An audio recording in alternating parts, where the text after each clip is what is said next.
여러분, 이 사무엘이 이스라엘의 선지자로서 뿐만이 아니라 이스라엘의 사사로서도 이스라엘을 잘 다스렸습니다. 예루살렘에서 멀지 않았던 도시들인 베델과 길갈과 미스바를 순회하면서 이스라엘을 다스렸고, 자신의 고향이자 자신의 집이 있었던 라마에 돌아와서 이스라엘을 다스렸습니다. 또한 고향 라마에서는 하나님께 단을 쌓고 제사를 드리는 이 제사장의 역할까지 감당을 하였습니다. 그것은 하나님의 성소가 있었던 그 실로가 파괴되었고, 또한 엘리 대제사장의 가문이 아주 몰락을 했기 때문에 제사장 역할을 할 만한 인물이 마땅치 않았던 것으로 보입니다. 사무엘은 일평생을 선지자로, 사사로, 또 제사장 역할까지 감당하면서 하나님 앞에서 성실히 살았고, 이스라엘을 영적으로 사회적으로 잘 섬겼고 다스렸습니다. 그리고 이제 사무엘은 나이가 들어서 늙었습니다. 사무엘은 자신의 두 아들인 요엘과 아비야를 이 브엘세바에서 사사로 세웠는데, 여러분, 이 브엘세바는 이스라엘의 최남단의 땅으로서 이 사무엘이 살았던 이 라마에서는 남쪽으로 80km나 떨어져 있었기 때문에 아마도 나이 들고 늙은 사무엘이 직접 가서 다스리기가 힘들어 가지고 이 두 아들을 보조 사사로서 임명하여 세웠던 것으로 보입니다. 그런데 여러분, 이 두 아들이 그만 문제가 된 거예요. 이 두 아들들이 아버지 사무엘의 경건한 신앙과 행위를 본받지 못하고 그만 자기 이익을 따라 뇌물을 받고 판결을 그릇되게 한 것입니다. 즉, 부당한 재판 행위를 한 겁니다. 여러분, 이 아주 오래전에 이 엘리 대제사장의 아들들이 하나님과 사람 앞에서 아주 사악한 짓을 저질렀는데, 이제는 이 사무엘 선지자의 아들들이 엘리의 아들들 정도까지는 아니었지만 뇌물을 받고 판결을 잘못하는 악행을 저질렀던 것입니다. 여러분, 성경의 이런 부분을 보면 참 이상하죠. 하나님 앞에서 아버지가 아무리 신실하여도 아들들이 그렇지 못한 경우가 있다라는 겁니다. 물론 여러분, 정반대 경우도 있어요. 하나님 앞에 신실치 못한 아버지지만 그 자식의 경우에는 하나님 앞에 아주 훌륭한 인물들도 나왔다는 겁니다. 여러분, 유다의 왕들 보면 므낫세라는 아주 악한 왕이 있고, 그 아들 아몬 왕도 굉장히 악했는데 바로 그 아들 요시야가 가장 선한 왕으로 태어나는 걸 볼 수가 있죠. 이런 것을 보면 여러분, 참된 신앙이라고 하는 것은 하나님과 나만의 개인적인 관계가 무엇보다도 가장 중요하다는 것을 알 수가 있죠. 물론 이 부모의 신앙이 자녀에게 주는 영향이 아주 크겠죠. 그러나 내가 하나님의 은혜를 깨닫고 내가 하나님의 말씀을 받아들이고 순종하느냐가 더욱 결정적으로 중요하다는 사실을 깨달을 수가 있습니다. 자, 그런데 여러분, 이제 이 하나님 앞에 아주 신실한 사무엘이 늙었어요. 그런데 이 사무엘의 아들들은 올바르지가 못했던 거예요. 그러니까 이 아들들이 사무엘의 뒤를 이어가지고 이스라엘을 섬기고 다스릴 좋은 제목들이 전혀 되지를 못했던 것이지요. 그러니까 여러분 어떤 일이 있었을까요? 이런 저런 것을 핑계거리로 삼아가지고 이스라엘 장로들이 들고 일어나서는 사무엘을 찾아왔던 겁니다. 그러면서 여러분 이들이 사무엘에게 무엇이라고 하였을까요? 여러분 5절 말씀 한번 보겠습니다. 그에게 이르되 보소서 당신은 늙고 당신의 아들들은 당신의 행위를 따르지 아니하니 열방과 같이 우리에게 왕을 세워 우리를 다스리게 하소서 한지라. 여러분 이게 무슨 뜻입니까? 사무엘 당신은 너무 늙었다는 겁니다.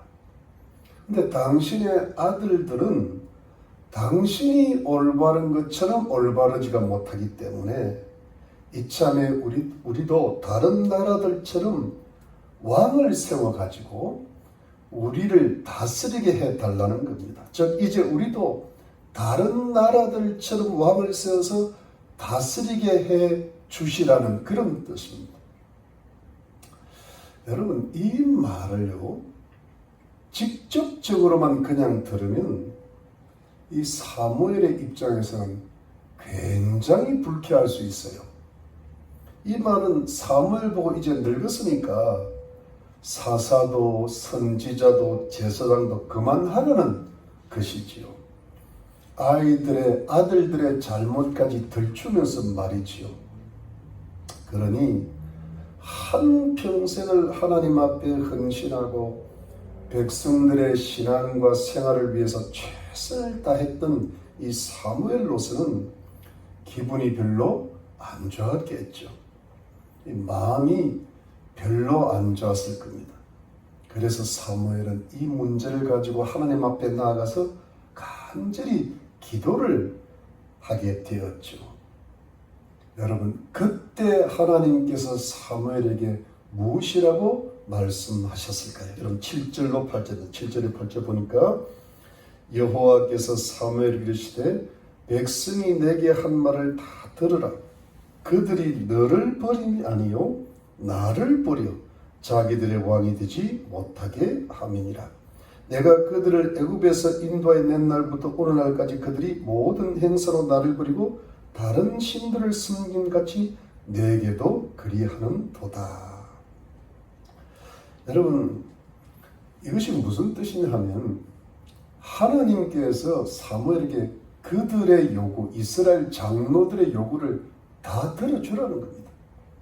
그런데 그들이 그런 말을 하는 것이 너 사무엘을 버리는 것이 아니고 실상은 나 하나님을 버리는 것이라고 말씀하셨죠.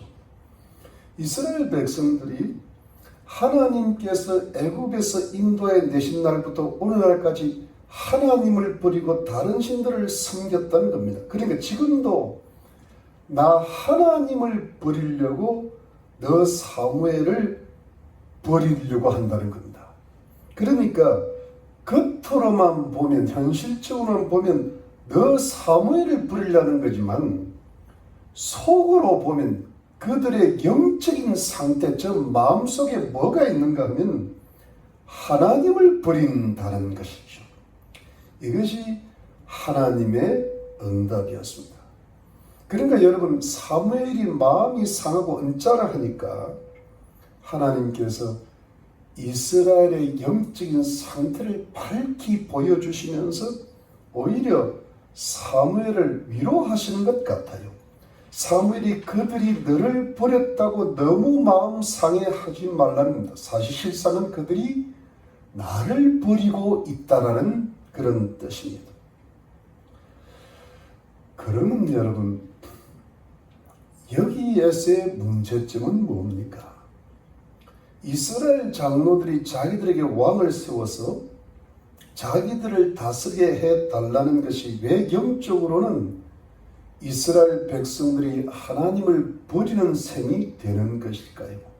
이 왕을 세워달라는 것과 하나님을 버리려는 것이 왜 똑같은 이스라엘의 영적인 상태를 가리키는 것일까요?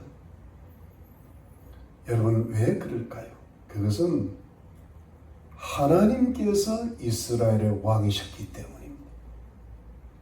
이스라엘 나라는 특별히 구별된 나라였어요. 하나님의 선택된 민족, 하나님이 이 지구상의 수많은 민족들 중에 이스라엘만 딱 선택을 하셨습니다. 그래서 특별히 하나님의 백성이라고 선민이라고 하셨죠. 이스라엘은 하나님이 왕이 되셔서 다스리시고 통치하시는 하나님의 나라, 하나님의 왕국이었기 때문이죠. 여러분, 이것이 이방의 다른 나라들과 아주 구별되는 다른 점이에요. 사실 이스라엘 나라와 다른 나라들이 똑같습니다. 사는 모습은 똑같은데 딱 다른 게 하나가 있다면 하나님의 백성, 하나님이 왕이셨어요. 그러니까 여러분, 이스라엘이 구약의 하나님 백성들로서 구별된 하나님의 백성들로서의 예를 한번 들면 이런 겁니다. 자, 전쟁이 발발했어요. 그러면 다른 나라, 이방 나라들은요, 왕을 중심으로 강력한 군대를 형성하여 일사불란하게 준비해서 적을 침공에 들어갑니다. 이것이 왕권 중심의 나라가 보이는 모습이잖아요. 그런데 여러분, 이스라엘 나라는 전혀 다른 거예요. 이스라엘 나라는 아직도 12지파로 구성된 부족 영면체입니다. 그러니까 강력한 국가 상비군이 아직 없는 거예요. 그래서 전쟁이 발발하면 각 지파에서 군사들을 모집을 해야 돼요. 시간도 많이 들고 지휘체계가 아주 일사불란하지가 않죠.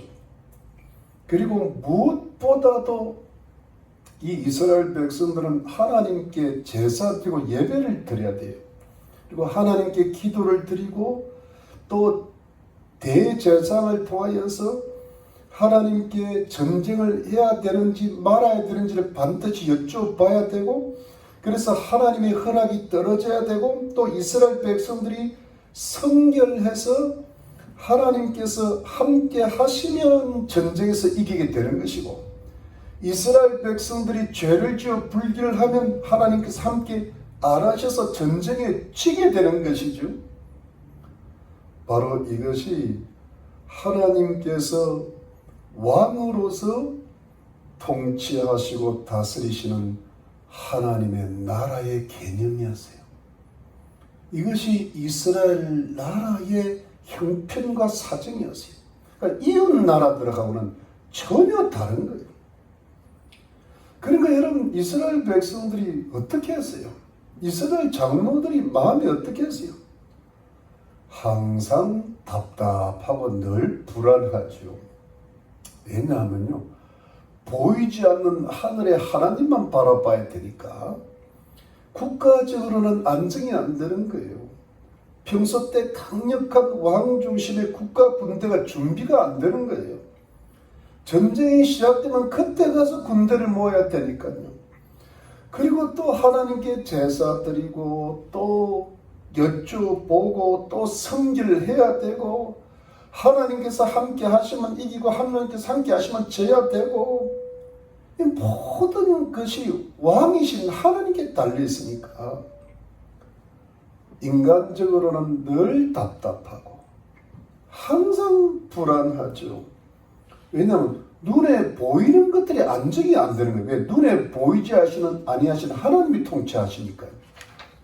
그러니까 여러분, 이런 겁니다. 이스라엘 백성들이 하나님을 경외하고 하나님을 신뢰하고 하나님을 의지하는 신앙이 뜨겁고 좋을 때에는 그럭저럭 괜찮고 살만하고 견딜만 하지만, 근데 만일 하나님에 대한 신뢰와 의지가 약해지고 신앙이 뚝 떨어지면 어떻게 되겠어요? 여러분, 신앙이요 항상 좋을 수만은 없잖아요. 그렇잖아요. 사무엘이 하나님 말씀을 전할 때는 신앙이 확 올라갔다가 집에 돌아가면 신앙이 뚝 떨어지거든요. 신앙이 이럴 때가 많단 말이에요. 어느 날은 은혜 충만하다가 어느 날은 낙심 충만하잖아요. 그러면 어떻게 됩니까? 굉장히 불안한 거예요. 적들이 쳐들어오면 당장 어떡합니까? 그러면요 또 모집을 해야 되고 또 제사 드려야 되고 또 기도해야 되고 또 성결을 해야 되고. 왜냐하니까 하나님께서 함께 안 하시면 전쟁에 지니까요. 이런 경우가 많으니까 여러분, 이스라엘 장로들이 나이가 많은 사람들이잖아요. 오래 살아보니까 이래 살아서는 안 되겠다 싶은 거예요. 그러니까 불안한 거예요. 이래 갖고는 나라가 안정이 안 되겠다는 생각이 들죠. 그런데 여러분, 이웃 나라들은 어때요? 이 사람들은 하나님 안 믿어요. 우상들 믿어요. 그런데도 이미 왕은 세워져 가지고 강력한 왕을 중심으로 해서 일사불란하게 강한 군대를 형성하고 있으니까 평소 때도 든든하게 안전돼 보이고 전쟁이 발생하면 복잡하지 않고 바로 쳐들어오니까 이스라엘 백성들 입장에서는 블레셋 나라나 주변의 모압, 암몬, 에돔 나라가 오히려 부러운 거예요. 하나님을 안 믿고 우상들을 섬기는 그 나라의 모습이 더 부러워지는 거예요. 요즘 말로 하면 하나님 백성들이 세상 백성들을 부러워하는 셈이 되는 거죠. 부러운 거예요, 이웃이. 그래서 우리들도 이웃 나라들처럼 강력한 왕을 세워가지고 강력한 군대를 한번 만들어가지고 안정된 나라를 이루어보자고 했던 겁니다. 어찌 보면 이런 어떤 시대적 상황, 이런 왕을 필요로 하는 어떤 시대적 형편이 어찌 보면 당연한 것이고 당연한 마땅한 요구라고 볼 수도 있겠죠. 그런데 여러분, 어찌 보면은 당연한 시대적 욕심이고 마땅한 요구라고 보이는 이 부분이 왜 영적으로는 하나님을 버리는 것이 될까요?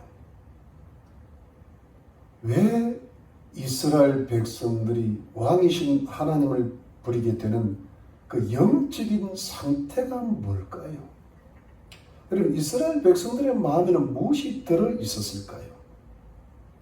여러분, 아주 간단합니다. 그것은 이스라엘 백성들이 보이지 않는 이스라엘의 왕이신 하나님을 신뢰하고 의지해서 안정을 찾기보다는 차라리 보이는 강력공 왕인 사람을 신뢰하고 의지하는 편을 택하였기 때문입니다. 그러니까 여러분, 그 마음에 왕제도가 문제가 되는 것보다 왕제도를 요구하는 이스라엘의 영적인 상태가 하나님보다는 사람을 신뢰하는 쪽으로 기울은 이것이 하나님을 버리는 셈이 됐다는 거죠.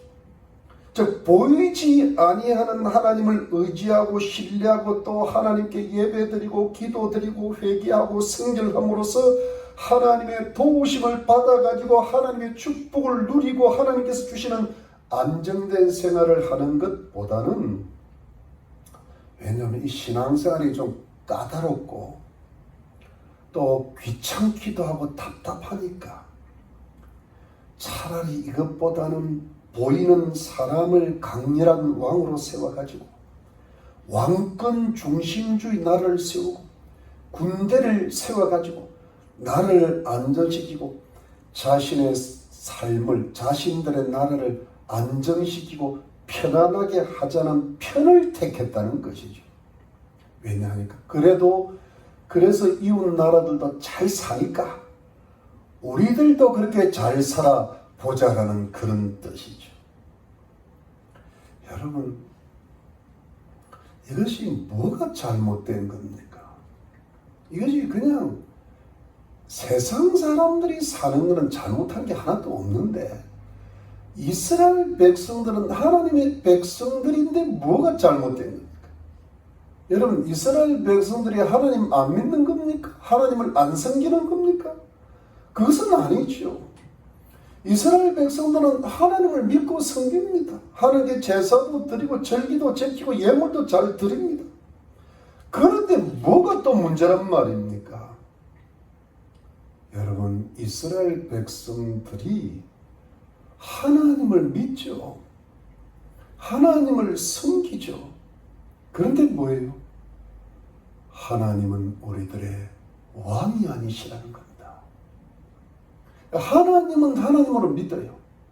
그런데 하나님의 통치와 다스림과 인도는 안 받겠다는 겁니다.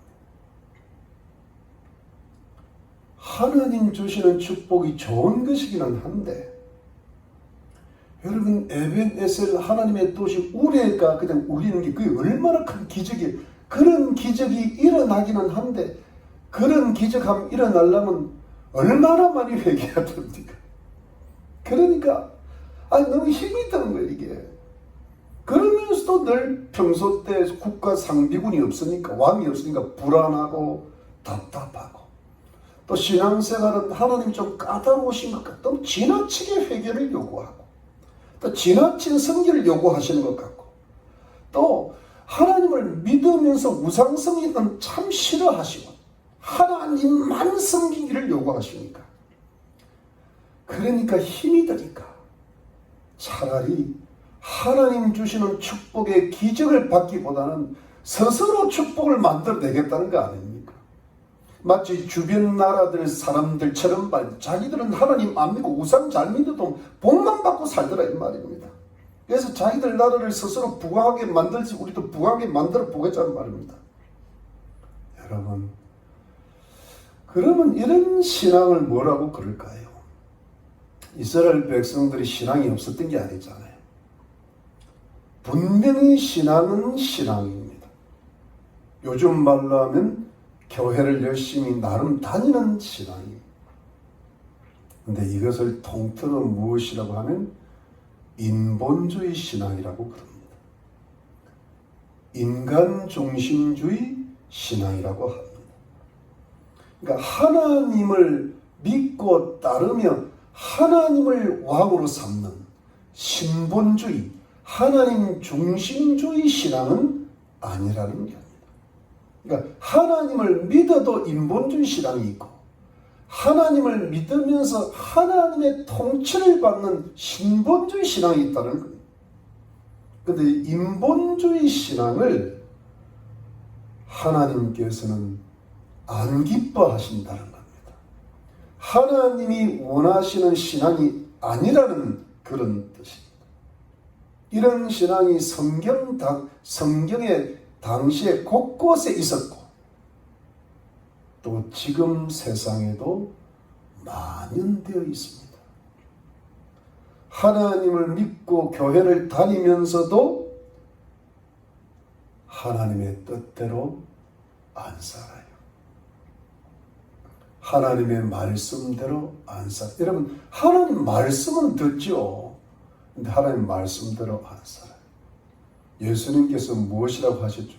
말씀을 듣고 지키는 자들이야 복이 있느니라 그래요.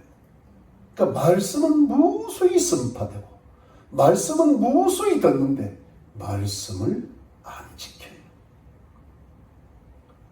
하나님의 인도를 따르지 않고 자기 뜻대로 사는 겁니다. 하나님 통치가 아니에요. 내가 내 인생을 통치하는 겁니다.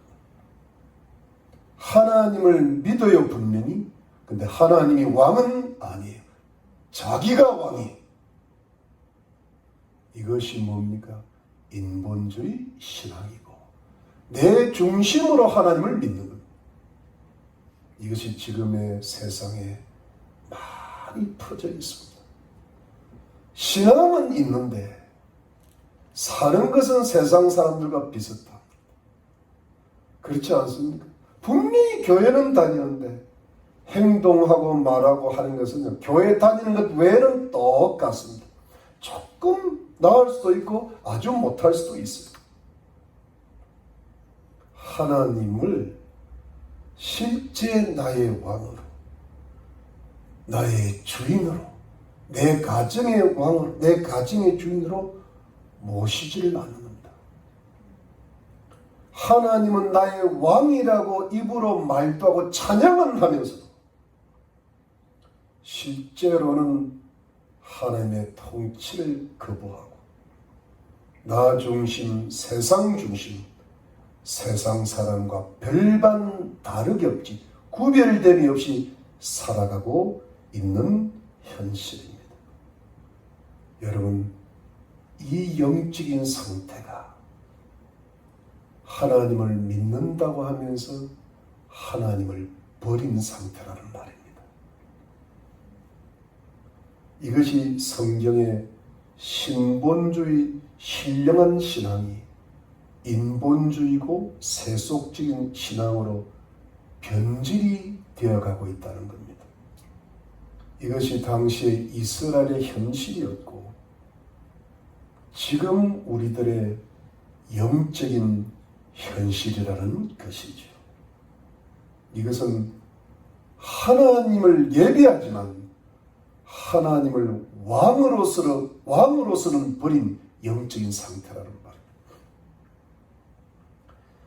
네, 여러분, 신앙생활이라는 것이 눈에 보이지 않는 하나님을 섬기고 말씀에 순종하고 성령의 인도를 받고 또 성결해야 되고 하나님이 도와주셔야 되고 이러면서 여러분 참 신앙을 이루어가면서 하나님만을 신뢰하고 의지하고 하나님만이 우리를 축복해 주시기를 바라는 그런 신본주의 신앙이 하나님을 기쁘시게 하는 신앙인데 이런 신앙을 버리고 이런 신본주의 신앙을 버리고 인간적으로 눈에 보이는 것을 분명하게 하고 확실하게 하면서 자신의 안정을 추구해 나가고 자신의 축복을 하나님의 축복으로 착각을 해가면서 만들어 나가는 이런 하나님을 믿으면서도 세속주의 인본주의 신앙을 추구해 나갈 때 여러분 그렇게 보이는 사람들이 세상에서 처음에는 잘 되는 것 같고 성공하는 것처럼 보일 때가 많죠. 여러분 그런 사람들이 오히려 더 크고 그런 사람이 더 다수고 그런 사람이 더 찬란하게 보이는 경우들이 참 많단 말이에요. 근데 그들이 결국 어떻게 되냔 말이에요. 이제 나중에는 그들이 어떤 열매를 맺게 될까요? 여러분 잘 돼가는 것 같지만 이것을 우리가 관가하면 안 되는 겁니다. 나중에는 반드시 심각한 부작용이 생기게 된다는 것이죠. 여러분 9절 한번 보겠습니다. 여러분 9절에 보니까 9절 10절에 보니까 그러므로 그들의 말을 듣되 너는 그들에게 음히 경계하고 그들을 다스릴 왕의 제도를 알게 하라. 그래서 10절부터 쭉 가면 여러분 17절부터 너희 양 때 10분 일을 취하리니 너희가 그 종이 될 것이라. 그날에 너희가 너희 택한 왕을 인하여 부르짖 때 그날에 여호와께서 너희에게 응답지 아니하시리라. 여러분 제가 읽지를 않았는데 여기에 이렇게 쭉 왕제도의 폐해를 쭉 설명을 하시는 겁니다. 이것은 뭐냐니까 백성들이 왕을 구하는데 왕제도가 가져올 심각한 부작용과 큰 폐해를 미리 말씀을 하시는 건데요. 여러분 그 심각한 부작용, 큰 폐해가 무엇일까요? 간단히 요약하면 왕이 자기를 위하여 너희의 아들들을 자기를 경호하는 데 사용하고 너희 딸들은 자기 음식을 요리하는 데 사용하고 너희 땅들을 자기 신하들에게 나누어주고 너희 재산을 세금으로 많이 거두게 되고 너희 노비와 가축들을 자기 일을 위하여 사용하게 되는데 결국에는 너희가 왕의 종들이 되고 말 것이라는 것입니다. 여러분 17절 다시 한번 17절 보니까 너희 양떼의 10분의 1을 취하리니 너희가 그 종이 될 것이라. 결국 이스라엘 백성들이 자기들이 세운 왕의 종들이 되고 말 것이라는 말씀이죠. 그러니까 여러분 이 왕이라는 존재가 자신을 위해서 왕권 유지를 위해서 백성들로부터 많은 자유를 빼앗고 백성들을 착취할 수밖에 없다. 뭐 징집도 있고 징용도 있고 세금도 막 거두고 뭐 그냥 군대를 그냥 자기를 위해서 엄청난 어떤 사람들을 사용하게 된다는 것. 이러다가 여러분 진짜 악한 왕이라도 안 만나게 되면 왕과 그 신하들에게 많은 걸 빼앗기고 백성들이 엄청난 고통과 착취도 당하고요. 수많이 굶어 죽는 사람들도 생기고요. 왕 한 번 잘못 만나면 큰일 난다는 겁니다. 그때는 하나님께 기도해도 아무 소용이 없을 거라고 미리 경고하시는 겁니다. 이것이 왕 제도가 앞으로 가져올 큰 부작용이고 심각한 폐해가 될 것이라는 것이죠. 여러분, 바로 이 점을 우리가 주목하셔야 됩니다. 이것은 하나님 백성들인 성도를 향한 바로 이런 부분이 영적인 함정이 되고 영적인 올무가 되면서 사단의 유혹이 되고 시험이 되는 것이죠. 왜냐하면 그것은 사람은 반드시 자신이 왕으로 세운 것에 종이 된다는 영적인 법칙입니다. 여러분, 사람이 사람을 왕으로 세우면 그 사람의 종이 되고 맙니다.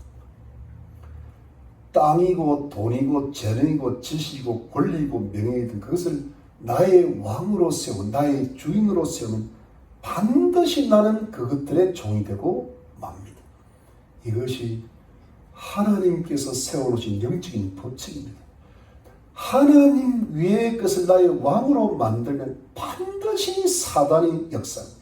왜냐하면 사단은 세상의 왕이기 때문에 세상 것들을 추구하면 사단이 반드시 역사합니다. 사단이 유혹에 빠져들고 올무에 빠져들죠. 그리고 그 종된 것이 생활의 올무가 되고 함정이 되고 마귀의 사슬이 되어서 결국은 때가 이르면 나중에는 내 삶에 그 가정에 그 자녀들에게 그 산업에 심각한 부작용이 생기고 극심한 폐해가 나타난다는 겁니다. 이것은 바로 하나님을 왕으로서 버린 하나님의 백성들 향한 하나님의 징계거리가 되는 것이죠. 이게 이스라엘 백성들의 고통이었죠. 왜? 하나님을 버리니까 하나님이 징계하시는 것이죠. 왜? 하나님이 사랑하시니까 징계하시는 겁니다. 왜? 구원받은 백성들이니까 그 구원을 잃지 않도록 또 하나님 백성답게 살 수 있도록 계속 사랑으로 징계하는 것. 왜 징계하시겠어요? 하나님을 왕으로만 쓰기면 왜 징계를 하시겠습니까? 하나님이 왕이 아니라 세상의 것들로 왕을 삼으니까 징계를 하게 될 수밖에 없죠. 하나님이 사무엘을 통하여 이걸 미리 깨달으라고 이스라엘 백성들에게 경고를 주시는 겁니다.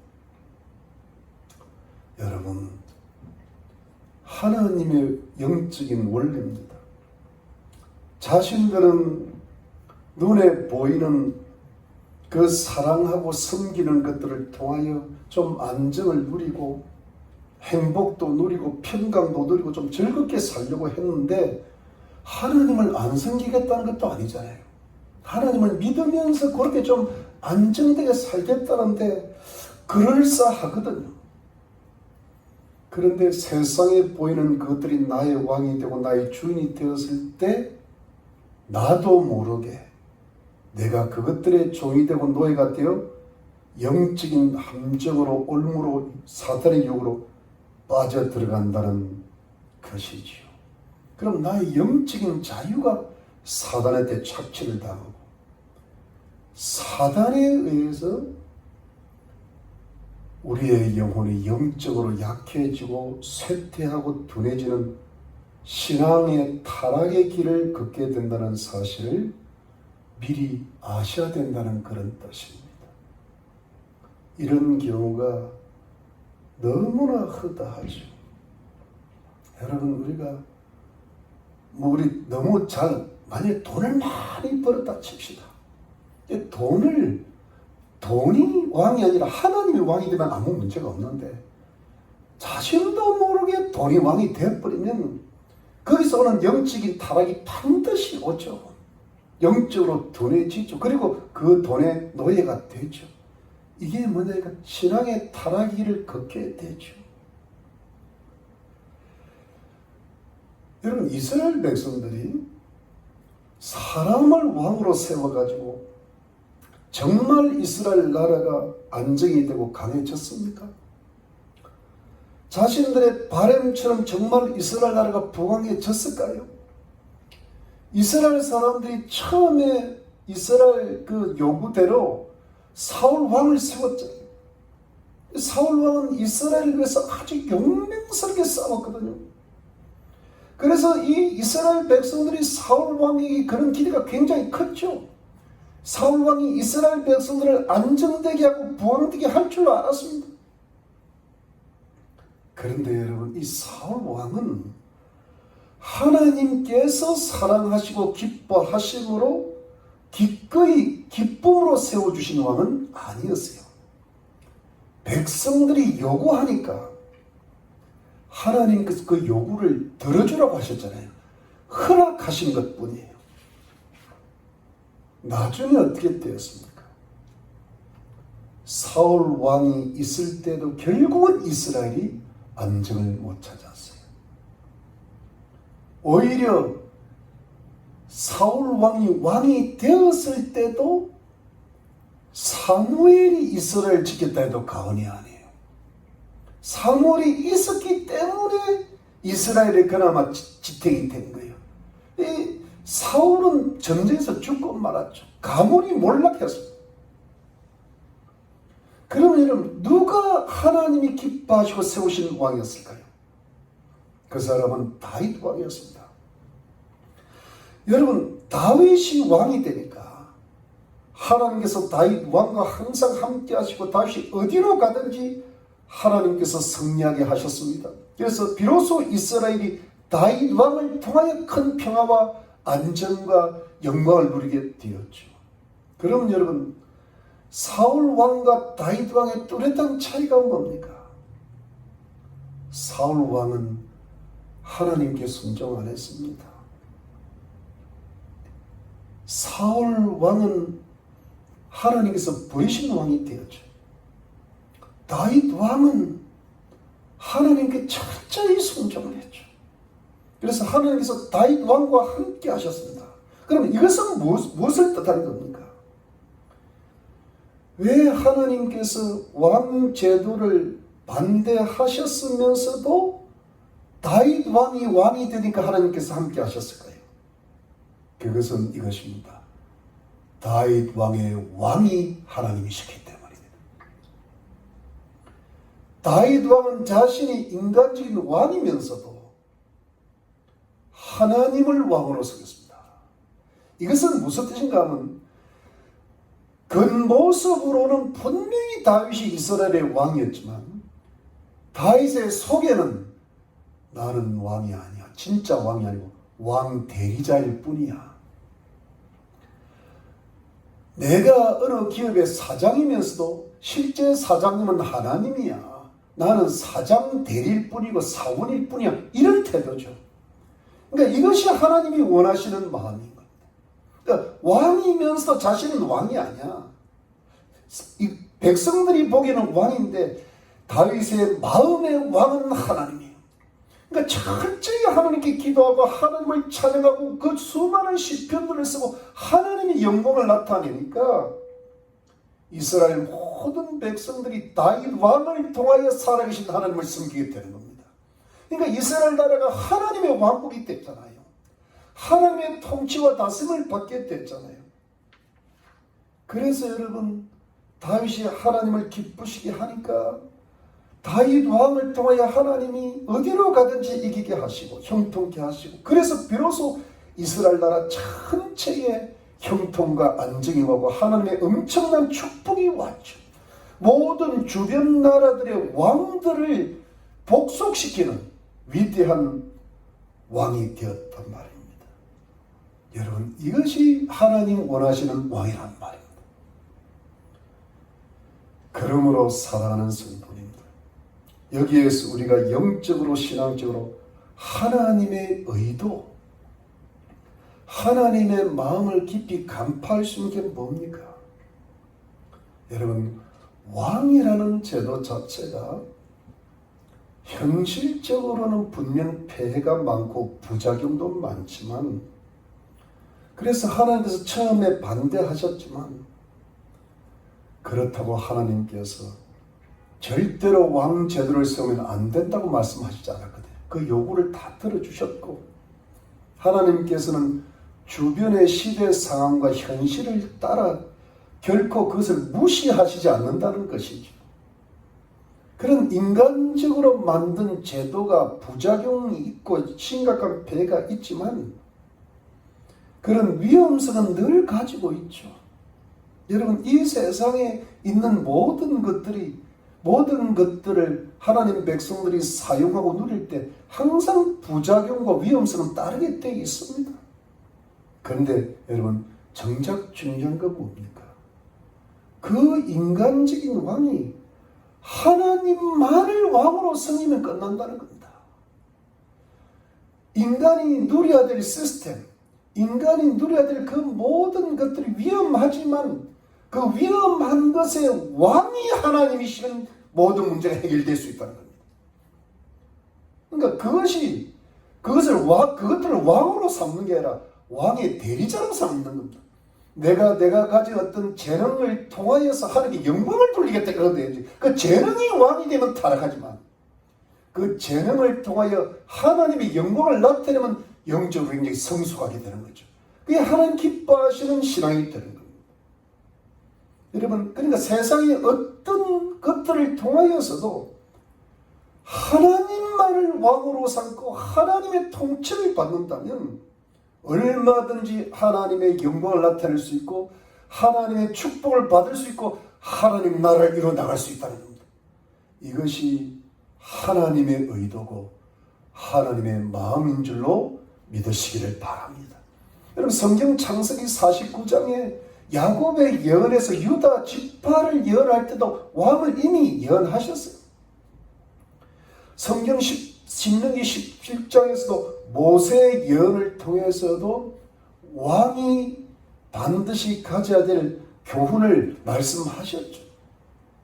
그러니까 왕이 출현을 예고하셨고 왕으로서의 어떤 교훈을 받아야 될 거를 미리 가르쳐 주셨습니다. 그러니까 하나님께서 이미 이스라엘의 왕이 있어야 될 것을 이미 알고 계셨다는 겁니다. 문제는 뭡니까? 이스라엘 백성들이 하나님께서 하나님의 마음에 합한 왕을 세우실 때를 기다리지를 못했던 겁니다. 어떻게 했어야 될까요? 하나님, 우리에게 왕이 필요한데 이 형편이 그렇지 않습니까? 하나님, 그래서 우리에게 뭐 돈도 필요하고 집도 필요하지 않는데 하나님 뜻에 순종할 수 있는 왕을 좀 세워주시오. 이렇게 가야죠. 이 사무엘이 늙었다고 해가지고 사무엘의 아들들이 올바르지 못하는 그 틈을 타가지고 인간적으로 하면 안 된다는 겁니다. 모든 게 인간적으로 해서 문제가 생기는 거예요. 왕이지만 하나님 뜻대로 하면 문제가 생길 까닭이 없죠. 왜? 하나님 그 형편 다 아시니까. 그래서 하나님의 때가 되면 하나님께서 이스라엘의 형편을 보시고 사무엘을 통하여 다윗 왕을 세울 때가 그때인데 그때까지 이스라엘 백성들이 기다릴 수만 있겠죠. 이 하나님의 때를 기다리면서 답답하더라도 인내하고 하나님을 왕으로 삼고 기도하고 열심히 예배 드리면서 하나님을 온전히 신뢰하고 의지하는 영적인 훈련을 감당했어야 됐습니다. 주변의 왕들이 아무리 강하더라도 하나님이 끝까지 지켜주실 거야. 이런 시스템이 좀 부족하면 우리가 왕을 세워주실 때가 올 거야. 이렇게 갔어야지. 여러분, 답답하고 불안정하고 까다롭고 그래도 하나님 앞에 나와서 제사 드리고 기도 드리고 성결하고 참된 신앙을 추구하였더라면 하나님께서 때가 이러시면 현실적으로 이스라엘의 왕제도가 꼭 필요한 줄 아시고 왕제도의 폐해를 최소한으로 줄이시면서 하나님을 왕으로 삼는 신실한 다윗왕을 일으켜 주셔서 온 이스라엘 백성들이 하나님을 왕으로 삼아서 하나님께서 다스리시고 통치하시고 크신 축복을 주시는 안정된 나라를 만들어 주신 줄로 믿는 것입니다. 여러분, 하나님이 우리 하나님 백성들 예수님 믿고 구원받고 이미 영적인 축복을 어마어마하게 받은 이 하나님 백성들, 우리 그리스도를 향하신 주의 뜻이 뭘까요? 저는 그것도 세상에 있는 모든 것들을 통해서도 불안해하지 않고 하나님의 축복을 많이 받으면서 하나님이 주시는 그 좋은 재능과 그 좋은 물질과 어떤 건강과 모든 여건과 시스템을 통해서 하나님께 영광을 올려드리는 것이라고 저는 믿습니다. 하나님 백성들이 전 세계적으로 뛰어난 백성들이 되어서 신명기 28장 말씀대로 들어와도 복을 받고 나가도 복을 받는 그런 복 있는 백성들이 되는 것이 하나님의 뜻인 줄 저는 믿는 겁니다. 근데 여기서 여러분 단 한 가지 영적으로 매우 중요한 게 있어요. 그것은 하나님 백성들이 하나님을 믿고 하나님을 섬기고 하나님을 예배하고 하나님을 봉사한다고 하면서 다만 인간적으로 성급하게 인본주의 신앙을 따라서 스스로 이 세상에서 안정을 취하고 축복을 스스로 만들어내면서 하나님의 축복을 자기가 그냥 이렇게 받아내려고 하는 그런 게 나간다면 그것이 여러분 영적인 함정이 되고 영적인 올무가 되고 사단의 유혹과 시험이 될 거라는 겁니다. 그것이 우리 하나님 백성들의 신앙을 반드시 타락시키고 하나님께서 결코 기뻐하시지 않는 신앙인으로 전락하게 될 것입니다. 그래서 하나님께서 모든 것을 일시적으로 허용은 하시고 그 요구는 들어주시겠지만 결코 그 길이 안정되지 못하고 하나님의 축복을 누리지를 못하고 하나님께 주시는 그 놀라운 행복을 누리시지는 못하게 될 것이라는 겁니다. 아무리 가진 것이 많아도요, 그것이 하나님의 축복이 안 될 수 있어요. 왜? 그것들의 종이 되니까. 하나님을 왕으로 섬겨야 자유를 누리는데 그것들의 종이 되면 그 사람의 영혼들이 어두워질 수밖에 없고요. 하나님의 영광이 나타나지를 않죠. 여러분, 하나님께서는 우리들의 현실을 인정하십니다. 시대와 상황에 맞는 제도라든가 시스템이라든가 우리의 필요한 모든 것을 인정하시고 이해하십니다. 여러분, 우리에게 모든 게 필요한 걸 다 아시죠. 근데 여러분, 정말 단 한 가지 영적으로 중요한 것은 이것만 놓치지 않으면 될 것입니다. 그 어떤 상황 속에서, 그 어떤 제도 속에서 하나님께서 내게 주신 그 어떤 무엇이라 할지라도 하나님만을 나의 왕으로 삼으시라는 거예요. 하나님만을 나의 인생의 주인으로 삼으시는 겁니다. 하나님만을 우리 가정의 왕으로 삼고 하나님을 내 자녀의 왕으로 삼고 하나님을 우리 교회의 왕으로 삼으시라는 겁니다. 하나님을 말뿐만 아니라 내 인생의 실제적인 통치자요, 내 인생을 다스리는 하나님으로 삼으시라는 겁니다. 여러분, 내 돈이 아니라 하나님의 돈이요. 우리 교회가 아니라 하나님의 교회거든요. 우리의 재능이 아니라 하나님의 재능이에요. 그러면 그 재능도 좋고 물질도 좋고 땅도 좋고 집도 좋고 다 좋은 겁니다. 왜? 모든 게 하나님의 영광을 위해서 있는 것이니까. 모든 것이 하나님 중심으로 해야 됩니다. 영적으로도 밝아지고 이 세상적으로도 하나님이 주시는 안정을 축복을 누리게 될 것입니다. 하나님이 평생을 불안정하게 살라는 게 아닙니다. 안정은 되지만은 그 안정의 왕이 하나님이시라야 된다는 겁니다. 그러니까 여러분, 우리가 뭘 가지면 그걸 갖고 안정을 누리려고 그러잖아요. 그런데 자꾸 고백하려고 합니다. 그 안정의 왕은 하나님이시라는 겁니다. 그러니까 결국은 여러분, 이것을 좀 더 영적으로 깊이 보면 이 세상에 내가 아무리 많은 것을 가지고 있다 할지라도 그것 때문에 내가 마음의 평안을 누리는 게 아니라 그것의 주인이신 하나님 때문에 마음의 평안을 누릴 수 있는 것이 진짜 신본주의 신앙이라는 겁니다. 그래서 주신 것에 감사하고 이렇게 안정되게 해주시는 것에 감사하고 축복해 주시니 감사하고 절대 교만하지 말고 항상 겸손하며 하나님만이 나의 피난처요, 나의 반석이시요, 나의 요새요, 내가 신뢰하고 의지할 뿐이라는 것을 항상 고백하는 겁니다. 예배드리고 찬송하고 아무리 내가 많이 가졌더라도 하나님의 뜻이 아니면 안 하고 하나님의 뜻이면 하고 하나님의 인도를 받고 마치 마음은 항상 하나님 앞에 가난해서 천국을 누리면서 이 세상에 안정을 주신 하나님을 찬양하면서 그러나 그 위에 그 안정의 주인이신 하나님을 더욱 경외하면서 그렇게 나의 주인, 나의 왕으로 하나님만을 삼으시라는 겁니다. 그리고 여러분, 서둘지 마시고 인간적으로 뭘 자꾸 먼저 가지려고 그러지 마세요. 때를 기다리셔야 됩니다.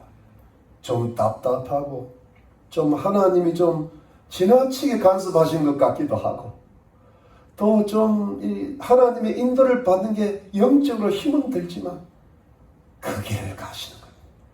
그게 하나님을 인정해 드리는 거죠. 이것이 하나님께서 기뻐하시는 신본주의 신앙인 것입니다. 이렇게 하나님의 방법으로 나아가면 반드시 하나님께서 우리 영혼도 잘되게 하시고 범사에 형통케 하시고 이 땅에서도 크신 축복을 주시면 이 땅의 안정과 평강을 누리게 될 줄로 믿으시기를 바랍니다. 여러분, 하나님만을 왕으로 삼으십시오. 반드시 하나님께서 그 인생을 책임져 주실 것입니다. 세상을 왕으로 삼지 마세요. 마귀한테 빠져들게 될 것입니다.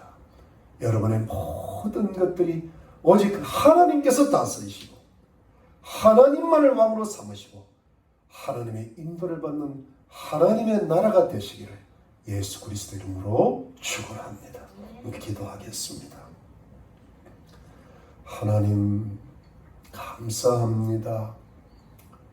우리가 이 세상을 살다 보니까 하나님을 믿으면서도 세상의 것을 먼저 추구하고 세상을 가지고 안정됨을 추구하려는 경향이 많을 수밖에 없는 그런 우리들의 욕심과 죄악을 고백합니다.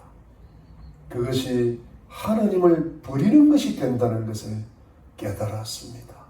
하나님, 우리가 이 세상을 살아야 되고 또 안정도 누리고 복도 누려야 되겠지만 그 모든 것을 하나님이 주신다는 것을 깨닫게 해 주시옵소서. 하나님의 때에 주신다는 것을 깨닫게 해 주시옵소서.